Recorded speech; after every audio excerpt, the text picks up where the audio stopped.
Nowhere in the pages of history can one find a greater champion of justice. Return with us now to those thrilling days of yesteryear. And I'll tell you something else, too, is I cannot stand sissies. You're going to talk about wrestling, that's redneck talk. And guess what, fatso? I'm the world champion.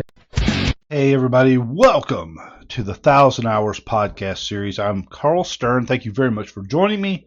This is hour number 56 of 1,000 Hours, and we want to thank the sponsor for this episode. It's Brian. Thank you very much. This show only happens if we have a sponsor. And how do we keep this show? If you're listening to this show right now saying, I really love this Pioneer stuff, well, it ain't going to happen no more unless you sponsor an episode. You or somebody sponsors an episode. And it's very simple to do. The main way to do it is to become a new Patreon supporter at whenitwascool.com. Anytime somebody signs up on our Patreon, I dedicate an hour of this show to them. Or if you're already a Patreon supporter, or you just, you're not going to sign up for our Patreon no matter what, I wish you would, but no matter what, you can, in fact, sponsor an episode of the show by making a donation by PayPal or Cash App. The links are on the front page of whenitwascool.com. People have, just whatever you think it's worth. People have been donating anywhere from $10 to $50 for an episode, and that it really helps our website tremendously to do that. So thank you very much. Costs us quite a bit to run our website, and that helps offset the price. So this is hour 56.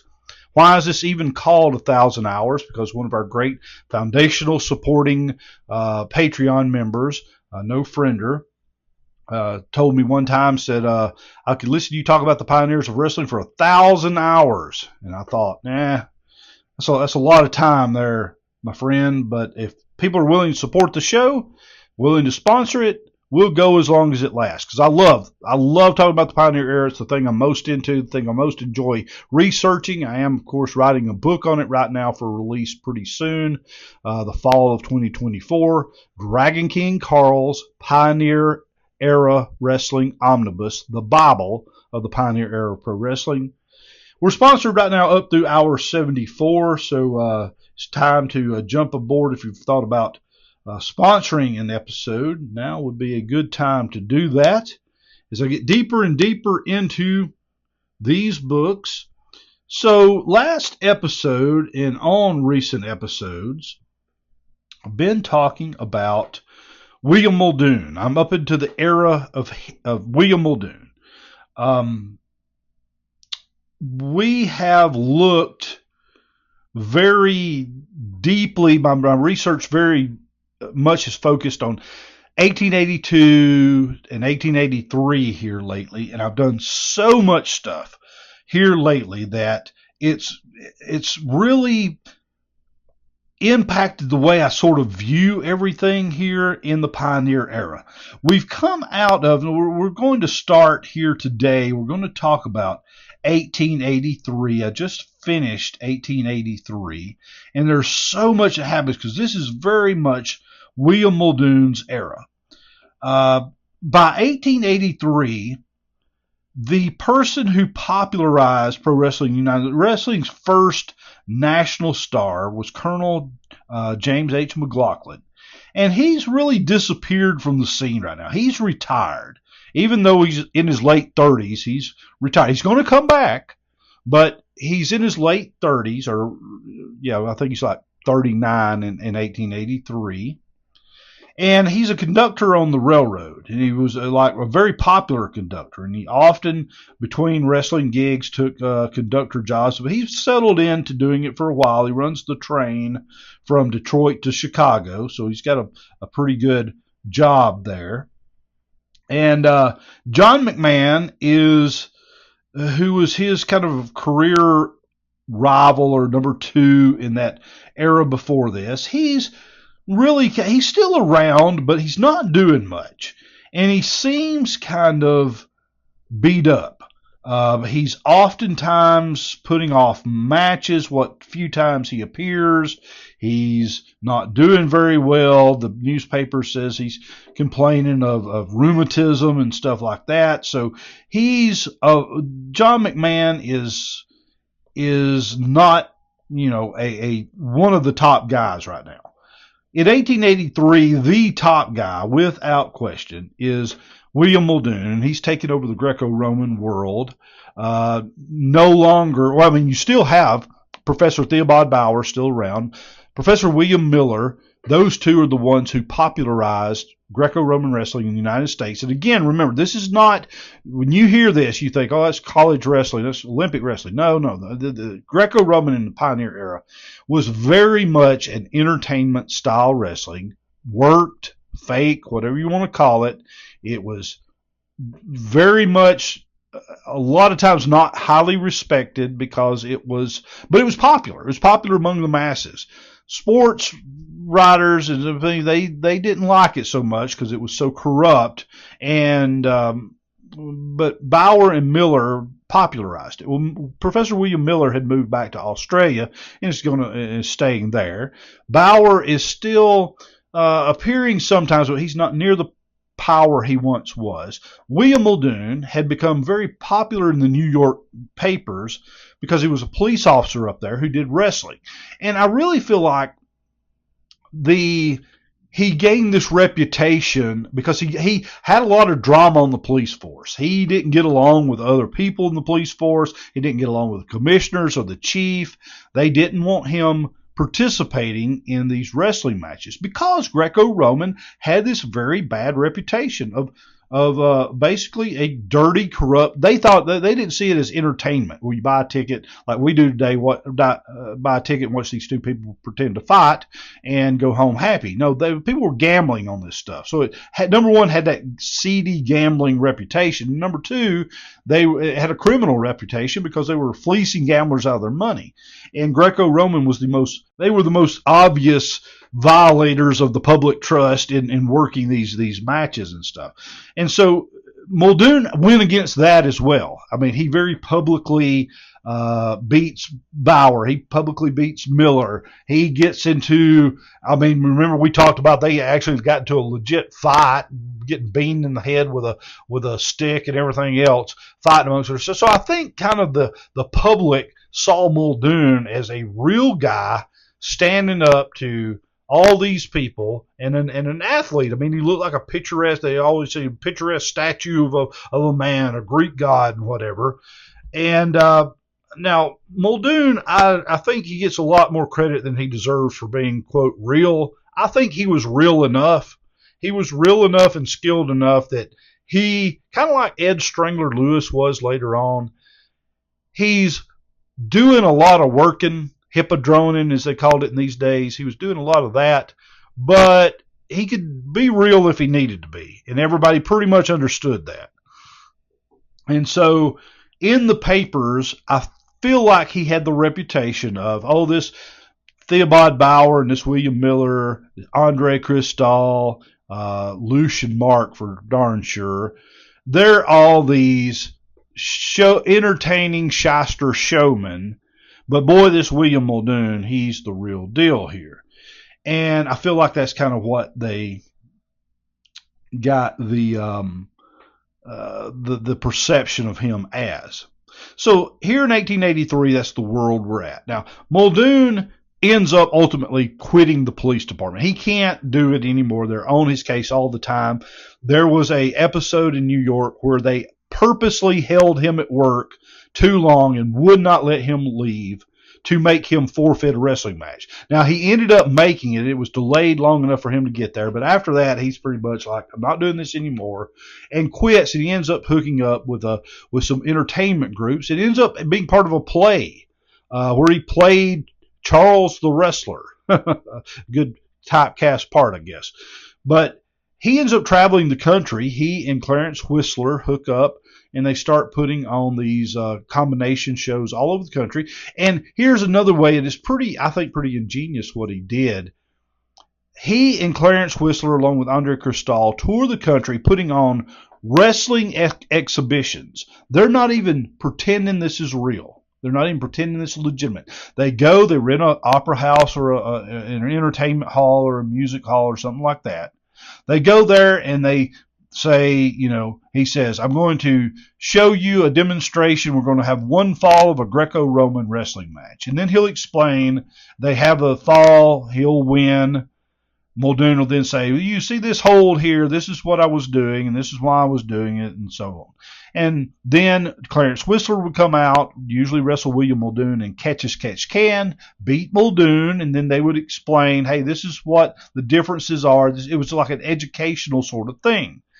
Without having, gambling involved, without having, insulting your intelligence involved. They were putting on seminars and demonstrations, basically, and the papers loved it and were eating it up. Finally, we get this honest sportsman out here. Somewhere along the line, Clarence Whistler and William Muldoon got into it.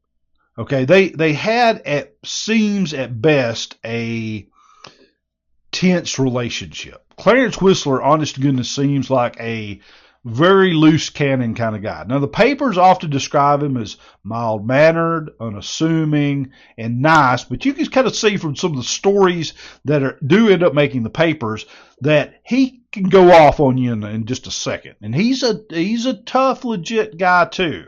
He's not as big as William Muldoon, probably not nearly as truly scientifically skilled as William Muldoon, but unquestionably a super tough and very tenacious guy, not a guy you want to get in a real fight with, even if you're William Muldoon. But they do this deal, but somewhere along the way, their combination breaks up. Now, I've read, and later sources said, it's over a woman. I don't know. I don't know why they broke up. But Clarence Whistler ends up in the middle of the country. Kansas City's where he's from, but he's, working St. Louis and Cleveland and places like that. And he's getting lots of press. Muldoon goes to the West Coast. He gets out of New York for a good long while, and sits up in San Francisco and hooks up with a few different people there, one of them ultimately being Donald Denny, and working shows out there. And so Muldoon's reputation is huge all across the country. But really the number 2 guy in the United States in wrestling, whom they consider, is Clarence Whistler. He's at least getting the most press. Now, there are other major names out there right now. H.M. Duffer is supposedly still the American collar and elbow champion. Now, let me just tell you this.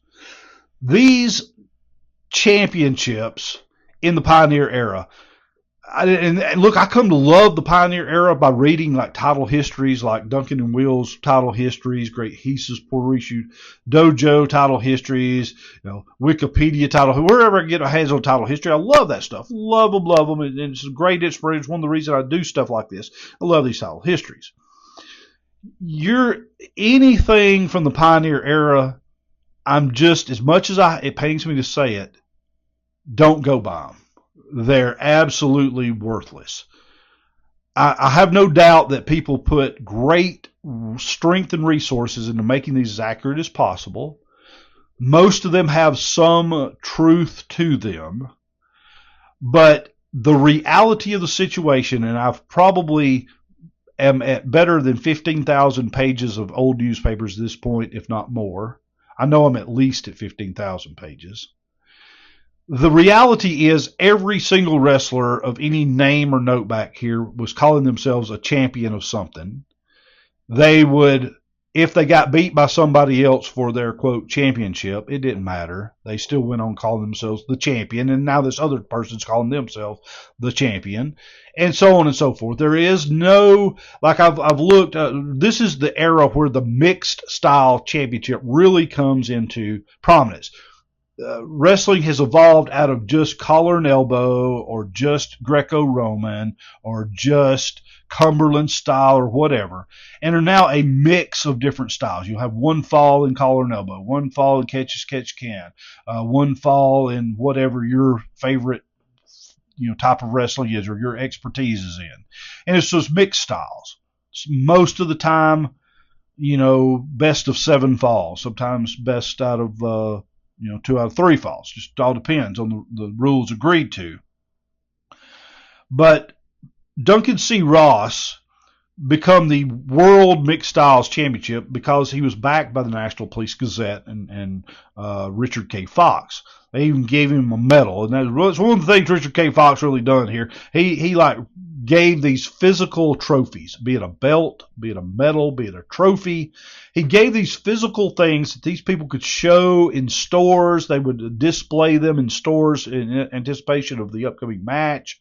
But so many times, a guy who was the champion of, so especially H.M. Duffer, who was probably the American collar and elbow champion at this point in time, he would lose collar and elbow matches all the time. Like G.W. Flagg beat him probably 10 or more times, yet the title never changed. Why? Who knows why? Sometimes it was never even, a lot of times it was never even mentioned in the article. Sometimes it was mentioned. Sometimes somebody else was mentioned. John McMahon had long not been collar and elbow champion and long been retired. H.M. Duffer had been. And John McMahon, he don't care. He's still going all over the United States as the American collar and elbow champion. So these title histories are really not, there's really no way you could accurately do them because these were not really treated as linear championships like we know from modern pro wrestling or boxing or whatever, where, wrestler A wins a tournament for the championship, ultimately loses to wrestler B, who's now the champion, who ultimately loses to wrestler C, and so on and so forth. And so you get people like, Lou Thesz, 6-time world champion, Harley Race, 7 or 8-time world champion, so on and so forth. You don't get that back then because they're literally, it's whatever day it is, whatever town they're in, is whatever championship they're holding, and who knows or cares if they win or lose it. A lot of times the papers make a big deal of it. Sometimes they don't. And it's easy to get, it's easy to think, hey, this guy's really the American Mixed Styles champion, and he ain't. Or maybe he is, and maybe he is in this town and not in this. So again, grain of salt to take this stuff with. January 7th, 1883, John McMahon goes to the offices of the National Police Gazette and says that he is still the American collar and elbow champion and is considering retiring from wrestling, but he wants to wrestle H.M. Duffer for the championship before he does. On January 11th, 1883, in Cleveland, Ohio, at Ryan's Gym, Duncan C. Ross defeated John Thurer in a handicap match. Now, again, remember, handicap matches back then are not the same as today. It wasn't 1 man against 2. It was, okay, we're going to wrestle an hour, and whoever gets the most falls in that time wins the match. Or a handicap match could mean, and this was usually the case, mean a wrestler like Duncan C. Ross said, I can beat you, I can throw you 6 times an hour. I can pin you 6 times an hour. And then Duncan C. Ross pins him 5 times an hour, but still loses the match because that wasn't the rules, So it's confusing because you're like, hey, Duncan C. Ross beat this dude 6 times in an hour, but still lost the match. That don't make any sense. That's the rules of the match. He didn't win unless he pinned him 7 times, or whatever the case may be. So anyway, Duncan C. Ross beat John Thurer in a handicap match, throwing him 9 times in 72 minutes. Duncan C. Ross told the Cleveland papers that he was now returning to New York to wrestle, and Thurer said he's now ready to give up wrestling and return to being a trapeze acrobat in which he is an expert. And I think he did. I don't see Thurer much after this, and I think he did go back to the circus trapeze act deal. January 13th of 1883. Louisville, Kentucky Opera House. John Graham beat Clarence Whistler in a mixed styles match when Whistler suffered another serious shoulder injury, and the match had to be stopped 2 out of 3 falls. A fall had been won by each when Whistler was thrown hard on his shoulder. The referee, R.M. Ramsey, awarded the fall and the prize money of $5,000 to Graham. Now, this does not make John Graham a big star. I don't know that I've seen John Graham's name again since then. But what is interesting here is that Clarence Whistler and his shoulder is a very suspect story. I'm convinced one of 2 things. Number one, Clarence Whistler had a bad shoulder that keeps getting re-injured, keeps getting dislocated. He does this a number of times. And I feel like it's legitimate. Like he's just got a shoulder that keeps coming out of socket, getting it reset, and goes forth a couple weeks later still wrestling. It could also be a worked injury because they also periodically have benefit shows for his, to get money for his physical care because he's quote broken his shoulder. It's a con. I don't know which is which because this happens to Clarence Whistler several times over the course of just a 1 or 2 year period. Clarence Whistler, quote, breaks his shoulder, gets a shoulder injury, a broke collarbone or something. It's just repeated over and over. So I'm not exactly sure. I'm like kind of 50-50 on which I believe it is. But here in this case, Whistler loses the money to Graham. I want to conclude this first half of the show with this story because it's interesting because it has applications of both wrestling and boxing. January 17th, 1883, Professor Theobald Bauer tells the New York Times that he has heard that his old running mate, Professor William Miller, was defeated in Australia by a giant Maori named Herbert A. Slade. And Bauer wishes to wrestle him when he comes to New York. A few days later, Duncan C. Ross issued a similar challenge to the giant Maori Slade. We got a gimmick here. What's going on here? Well, it's not always as advertised, so we'll find out. Slade is over here for a while. He does show up. He ends up being a boxer, not a wrestler, but listen to this. January 27, 1883, St. Louis, Missouri, at the Masonic Hall. The largest attendance to ever witness an event in the city. No exact number, but that's what the paper said. William Muldoon defeated Professor Theobald Bauer in Greco-Roman wrestling 2 out of 3 falls. The entire match only lasted 26 minutes. Muldoon, usually thrashed Bauer whenever he wrestled him, probably in worked matches. I don't think Bauer may have been the ignition point for Greco-Roman wrestling in the United States when it came, but he is not the same caliber of real tough guy wrestler that William Muldoon was. And so Muldoon has now asserted his dominance as the world Greco-Roman champion, and he regularly beats Bauer, and usually pretty solidly. Now, also on January 27, 1883, the, quote, giant Maori Slade, whom the wrestlers have been challenging in the newspaper, arrives in New York. Richard K. Fox will have him boxing instead, along with the help of Harry Hill. Slade is the protege of boxer Jim Mace, though Slade says he has a background in Cumberland-style wrestling also. By the way, this giant, are you ready for this? Is 6 foot 2 inches tall and weighs 225 pounds, as per the New York Times. So, by today's standards, junior heavyweight, right? Well, let's take our mid-show break, come back. I would love for you to think about and consider supporting us at whenitwascool.com on Patreon, and we'll be right back after this. Whenitwascool.com is your source for the best in retro pop culture. When It Was Cool features articles and podcasts on retro TV and movies, toys, action figures, pro wrestling, food, video games, and more. Hit the Patreon button to support us and get instant access to hundreds of premium podcasts and features. Family friendly and fun. Whenitwascool.com. So I want to really focus on 1883 and 1884 of William Muldoon here. And this may take a couple shows or so to really get all what needs to be talked about here, because William Muldoon, when anybody thinks about the pioneer era of wrestling, it seems to be William Muldoon's name that comes up first and foremost on top of the list. And many people would argue correctly so, and I would say, it's not wrong to do that. I do think Colonel James H. McLaughlin gets unfairly overshadowed by Muldoon. I think he was a much bigger deal, and I've really seen nothing that really changes my opinion of that. I posed this question to many well-respected wrestling researchers. In fact, a couple of the ones I really respect and admire their work the most both kind of said, no, William Muldoon really does deserve to be ranked above Colonel McLaughlin in terms of Pioneer era importance.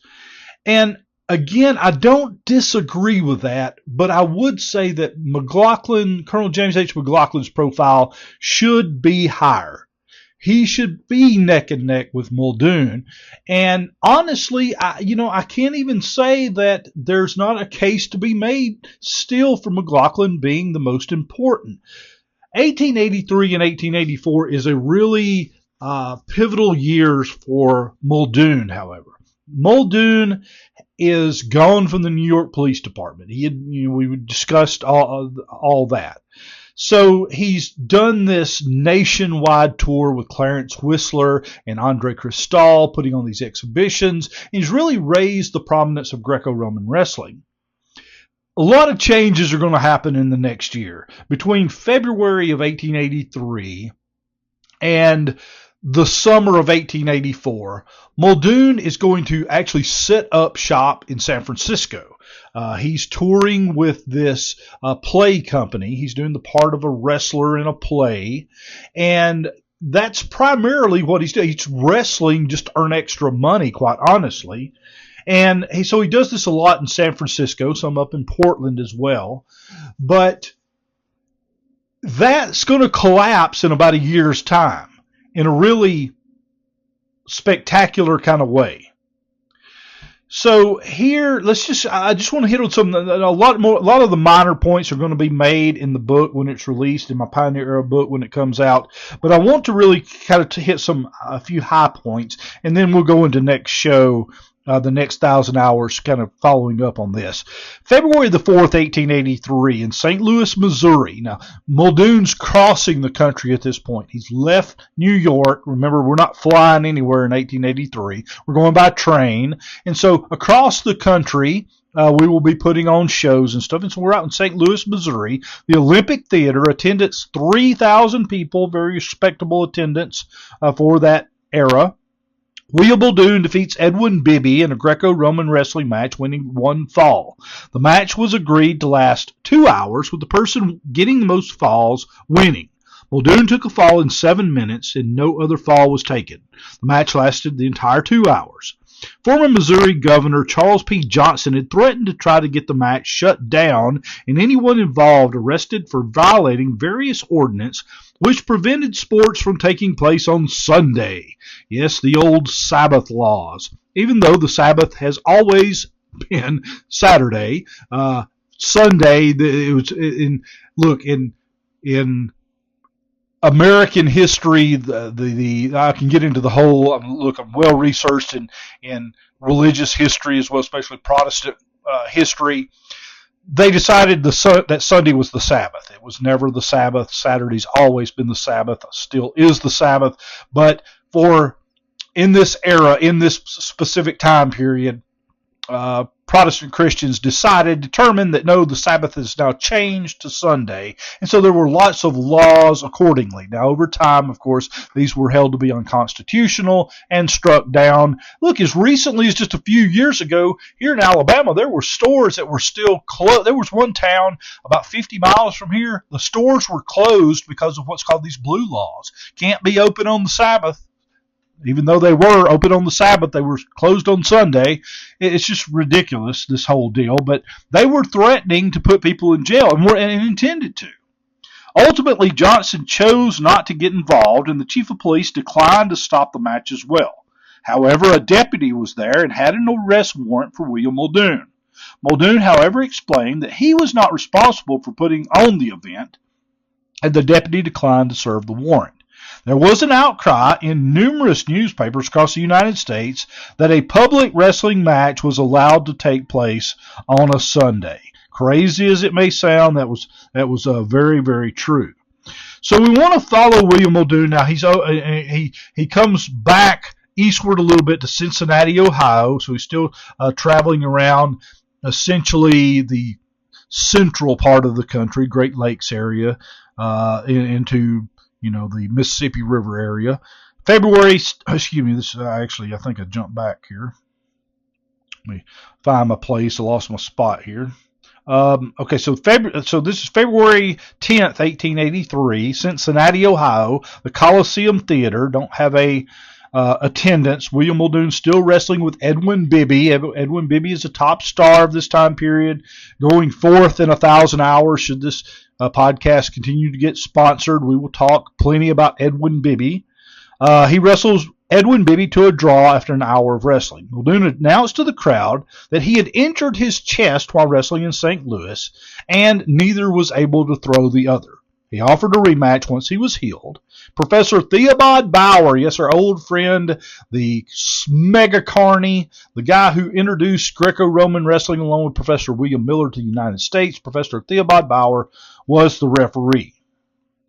Now then, Clarence Whistler's not on the scene right now because, again, like I explained, I don't know if Clarence Whistler's shoulder really was a chronic injury and kept getting injured, or if this was some sort of gimmick he was doing where periodically, for the sake of hippodrome or work, he was quote, popping his shoulder out of socket or whatever. But he's out at this time. He's living in Kansas City. What's really happened here is he and William Muldoon have split their combination. They're into it.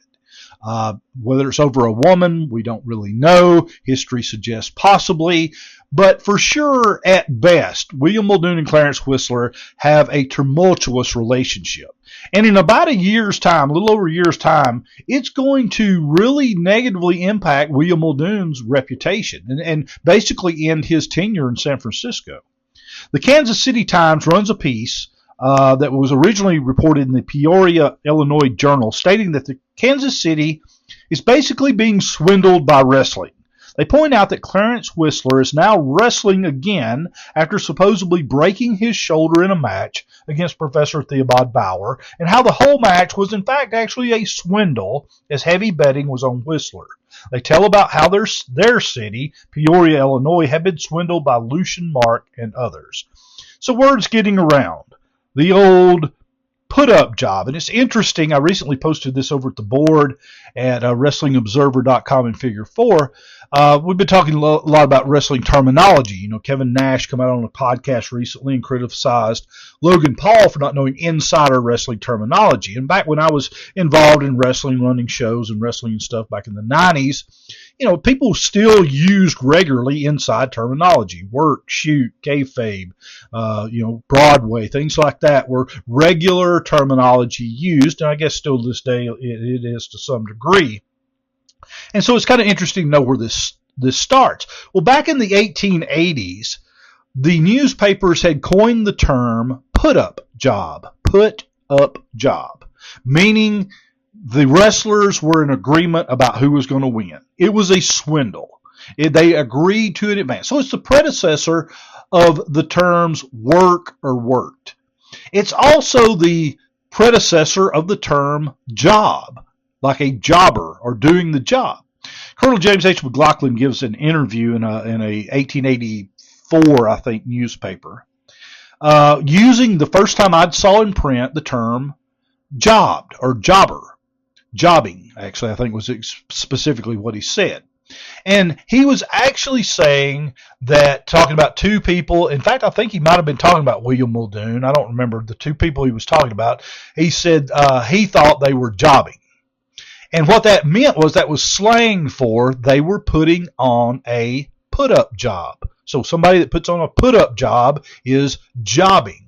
And later, that terminology, as it starts getting used more and more for a fake match, it actually gets work, W-O-R-K, work, gets become the primary term used for a fake match or a prearranged match, and the term job from put-up job starts to become the name for the person who agreed to lose. So originally McLaughlin saying, hey, you know, this was a jobbing match, meaning put-up job, and eventually that terminology come to mean the person who did the put-up job who lost the match is a jobber. And so that's the etymology, so to speak, of that particular word. So interesting stuff coming out of these old newspapers. So we go forward in time here. I've got, and look, my book's got tons and tons of other stuff that's going on in wrestling, but I want to follow particularly William Muldoon. Now, Clarence Whistler comes back and starts wrestling around the Kansas area in March of 1883. Interestingly enough, Evan Lewis, the original Strangler, he's not the Strangler yet, but Evan Strangler Lewis is just getting started. So he's going to be the guy that kind of comes along after William Muldoon sort of backs out of wrestling. Evan Strangler Lewis is going to become one of the bigger stars there. So Muldoon shows up in New Orleans by train. And this is where he tells everybody what his plans are, his coming plans for the next year. And really, it's about a year. I think it's about April or so of 1884. He ends up not getting run out of San Francisco, but the gig's up in San Francisco. So April 20th, 1883, the New Orleans, Louisiana newspapers report that William Muldoon is staying in the city for a little while. He has been playing the role of a wrestler in the play As You Like It. The part was actually called Charles the Wrestler. He is working for the Majeska Entertainment Group, but that play is taking a break for a few weeks, so Muldoon reports he would like to do some wrestling while in New Orleans and issues an open challenge in the newspaper. So Muldoon's going to sit up in New Orleans for a minute while making his way on toward San Francisco. And so who happens to be in New Orleans? Well, nobody's just happening to be in New Orleans. This is all pre-planned.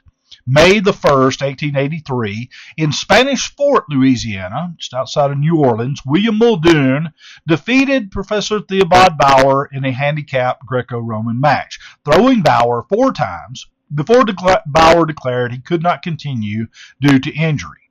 The match ends up in a big political controversy in Spanish Fort. The mayor was indignant that the match was allowed to take place in violation of city ordinances. And a lot of places at this time, including Boston, Massachusetts, had ordinances banning boxing and wrestling because of the gambling aspect of it. They had one, but a business license was issued, or a license to have this was issued. In fact, a member of the police department was ultimately suspended for allowing the match to go on, not shutting it down.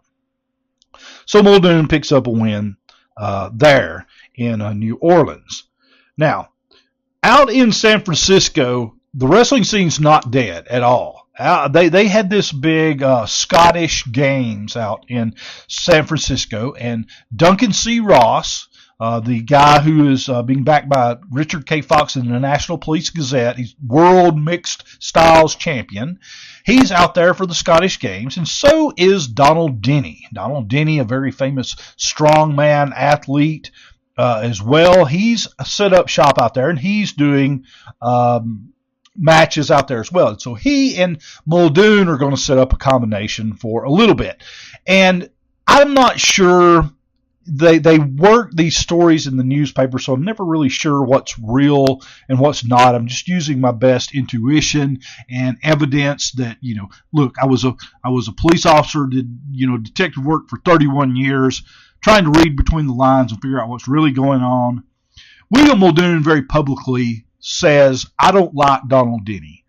He's not a person I like. I work with him, but I don't like him. And that may be true. In fact, he outright called Donald Denny a fake wrestler up in Portland. He's going to do that in just a little bit. But they work together quite a bit. But Denny ain't beating Muldoon. May 26, 1883, San Francisco, California, at the Grand Opera House. And they're going to leave the Opera House and end up sitting up in a place called the Mechanics Forum, or the Mechanics Pavilion, which is a larger place, but they go to the Opera House and Union Hall for a little bit before finally ultimately setting up at the Mechanics Pavilion. But here at the Grand Opera House, William Muldoon defeated Donald Denny in a mixed style Greco-Roman and Scottish rules wrestling match in 3 hours time. The rules were alternating styles, with the winner being whomever obtained the most falls. Muldoon won 16 falls to Denny's 11. Following the match, Muldoon was challenged to a future match by The Unknown. This, again, you've heard this gimmick many times back in the day. The mystery opponent. It originated back in the 1800s, the unknown. Well, the unknown is going to turn out to be Jules Riegel, who was a French wrestler who had done a lot of work. He was known in the United States, but he'd been gone for a while.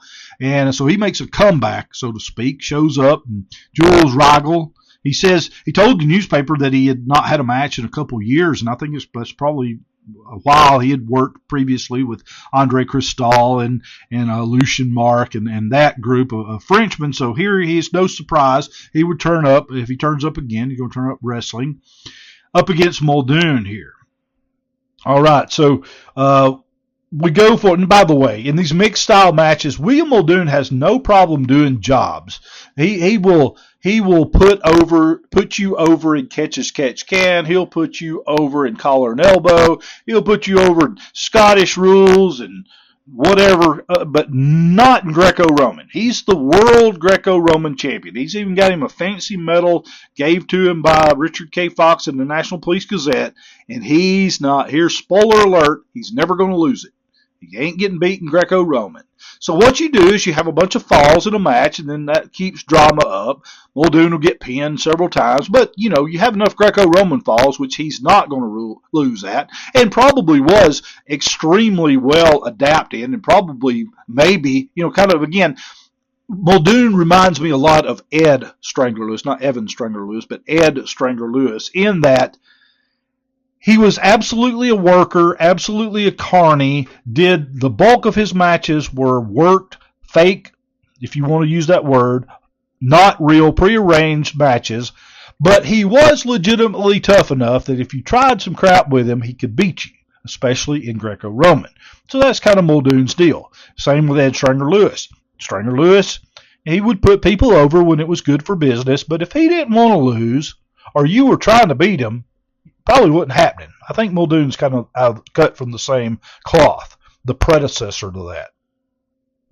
All right, so June 4th, 1883, San Francisco, California, Union Hall. Attendance, newspaper says large attendance. William Muldoon defeats Jules Riegel in Greco-Roman wrestling in 2 straight falls. Again, on these straight Greco-Roman matches, odds are Muldoon ain't losing a fall in them. 2 hours this match lasts, all falls taken by Muldoon.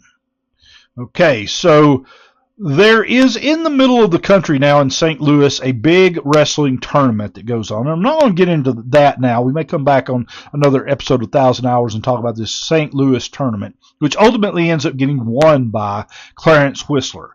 Clarence Whistler and William Muldoon, using the insider wrestling terminology from later on, they're married. Okay, they are well associated with each other. Now, the relationship they had is very interesting. Clarence Whistler's going to die in a couple years. So this is only a small period of time, but William Muldoon's arch rival was Clarence Whistler, and Clarence Whistler's arch rival was William Muldoon. They worked together a lot in the middle of the country, doing these exhibition shows, throwing one another in alternating falls, just like I described. But I don't think they ever really liked each other, especially Whistler. Whistler seems like he don't really personally like Muldoon that much. But it's good for business, right? And ultimately, they break up during this time.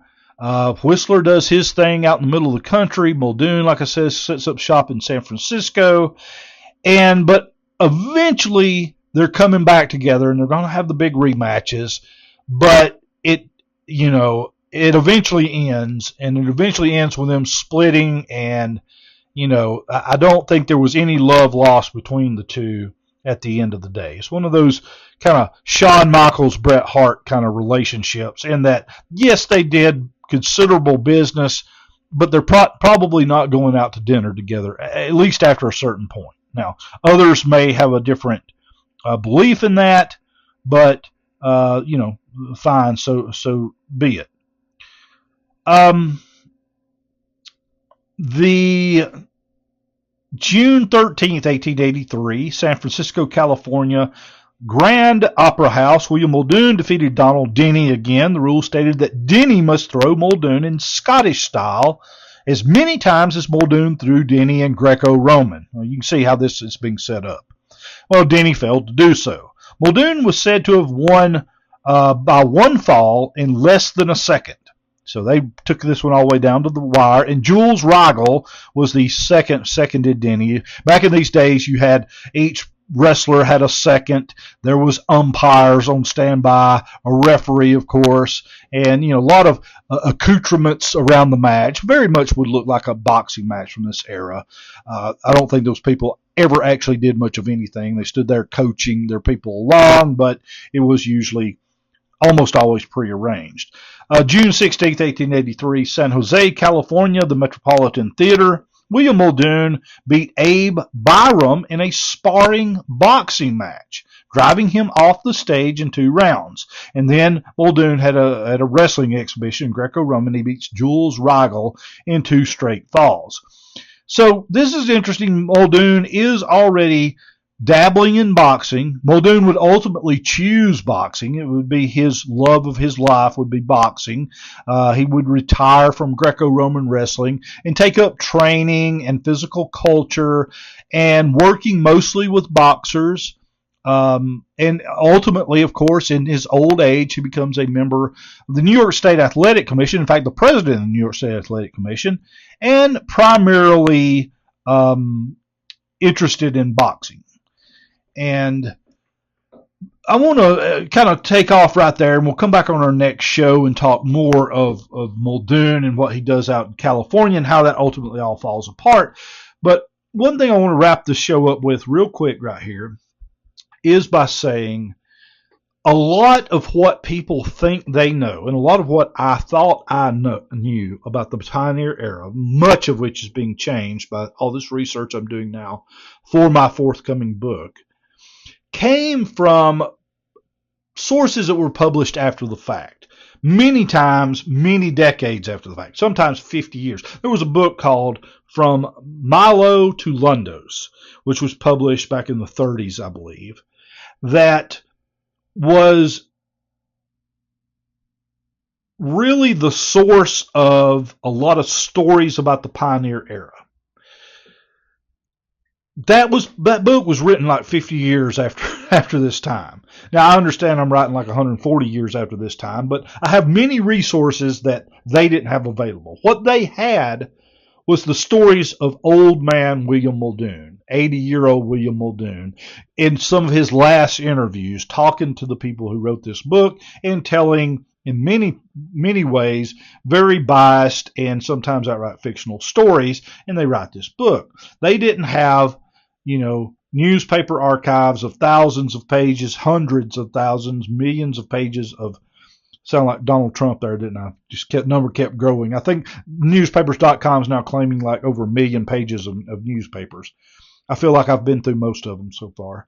But they didn't have access to that. They didn't have access to archives of those newspapers. They didn't have archives to the books and the research that's been done since. Interviews with a lot of other people. They basically just took old stories and put them together. And there's a lot when I do finally put the book out, and probably here on 1,000 Hours for sure, we'll go even deeper into it. We're going to take Milo to Lundos and kind of not pick it apart, but we're going to look at some of the fact and the fiction of it.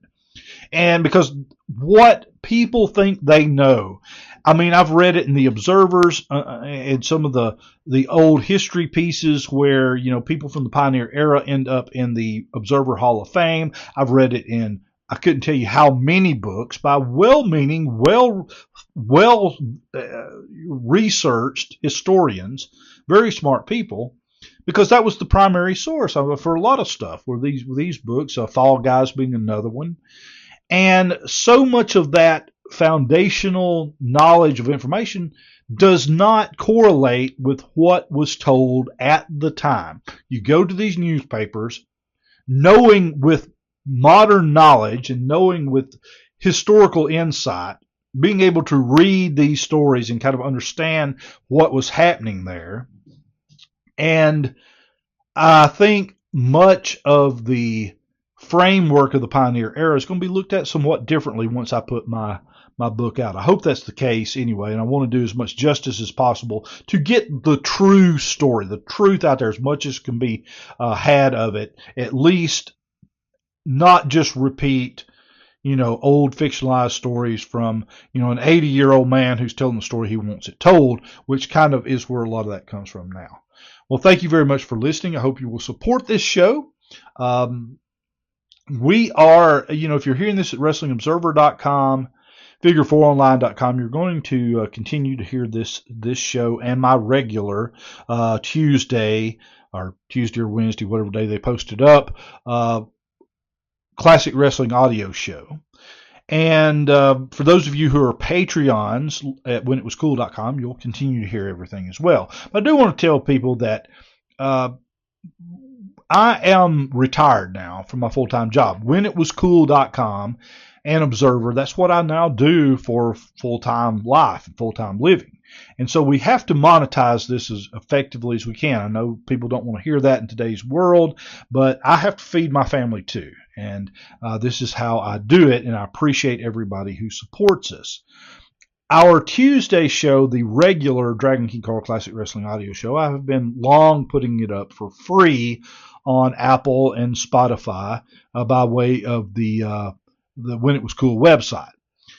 Beginning pretty much immediately, I'm not going to be doing that anymore. The only free show that will be going out is this 1,000 Hours show because it's sponsored. And as long as it continues to be sponsored, we'll continue to do it. From now on, the only place you'll be able to get Dragon King Carl Classic Wrestling audio show is at WrestlingObserver.com and Figure4Online.com and on my Patreon feed at WhenItWasCool.com. So again, I apologize to anybody who gets the regular show off of the free feed and has been supporting us for a long time. I do appreciate it and sincerely do thank you. But it's necessary. We have to grow our website When It Was Cool. That is how that's how I feed my family. That is of the utmost importance. And we have a lot of free content out there, and we've got to rein that in. We've got to rein it in where the people that are willing to support our show, willing to support wrestling history, come to our Patreon to do that. So I hope you will as well. Go to WhenItWasCool.com, click on any of the Patreon links. If you do so, we'll dedicate an hour of 1,000 Hours to you, and you'll continue to get 1,000 Hours as well as a regular Dragon King Carl Classic Wrestling audio show. Plus, we have over 2,000 shows in our archive as well. Thank you very much for your consideration, for your support, and I look forward to seeing and hearing from you as we continue our deep dive research into the pioneer era of pro wrestling.